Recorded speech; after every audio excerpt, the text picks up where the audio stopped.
Hi everyone, let's solve question number 22. The following bar graph shows the revenue in crores of five steel manufacturers PQRST in the first quarter Q1, Q2, Q3 and Q4. Okay, all right.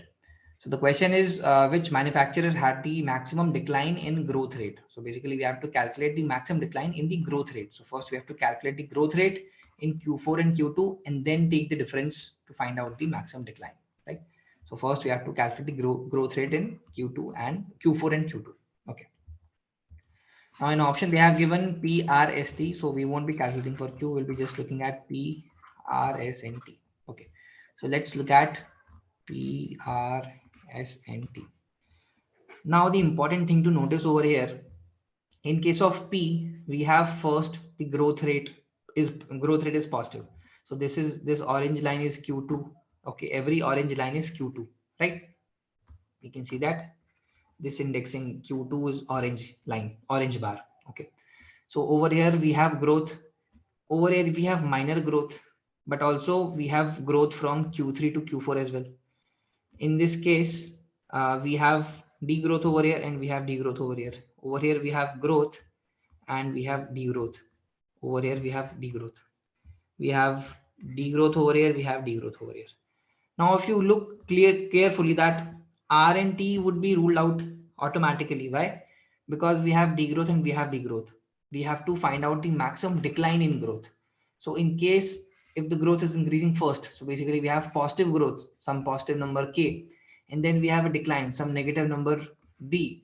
So the total decline in growth would be K plus B. So that would be a bigger number, right? So in case of P and S, we can make such comparisons. That would be more if you want to make such kind of comparisons. But in case of R and T, that's ruled out because both are negative. We have degrowth in both the quarters. So that is why that number won't be the maximum one. We have to find out the maximum decline. So that would be possible when we have growth and then degrowth, when we have growth and then degrowth. So you don't really have to do all the calculations. Now, if you want to compare P and S, so we can look at just the growth part.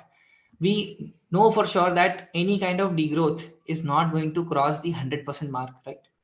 Only if it becomes zero, it's going to make an impact only when it becomes zero any quarter, but it's not zero over here. So any growth, any degrowth cannot be lesser than minus 100%, right? That's for sure. So if we see the positive growth over here, we see that it is going from 50 to 70. So it is 40% kind of. Okay, if you see it roughly, you'll see that it's 40% by rough calculations. But from here, we can see that it is going from 20 to 60. Okay, that is 200%. Okay, so even if this was 100% or this was minus 100%, then also it would haven't matched this growth of 200%. So here we are clocking 200% growth first and then some negative number. So this decline would be greater than 200% in terms of numbers, not actual decline. Basically, difference would be greater than 200, the value, not percentage. Sorry, not percentage, but the value. So this would be plus 200 minus some minus K. So that would be 200 plus K. So it would be having the maximum degrowth from this quarter to this quarter, okay, between Q4 and Q2. So that is why we can clearly mark S as the correct answer. You don't have to do the calculations. You have to just make these kind of observations. So I'll summarize it once again. Main thing is we have to calculate the maximum decline in growth. So basically we have to calculate the growth of Q2. We have to calculate growth of Q4, and we have to see how much decline. What is the maximum decline in which of the companies, which of the steel manufacturers? Okay. Now maximum decline would be happening when we have growth and then we have degrowth. It won't be happening when we have degrowth and degrowth and degrowth and degrowth. So S and R were already ruled out. Now the remaining ones are P and S. So we have growth and then we have degrowth. So we have to make a comparison between them. Now we know for sure that in case of any degrowth, it's not going to be greater than, in terms of magnitude, greater than 100%, right? So it's not going to be lesser than basically minus 100% or greater than in terms of magnitude than 100%, right? So it's always be a number which is in magnitude lesser than 100. Okay.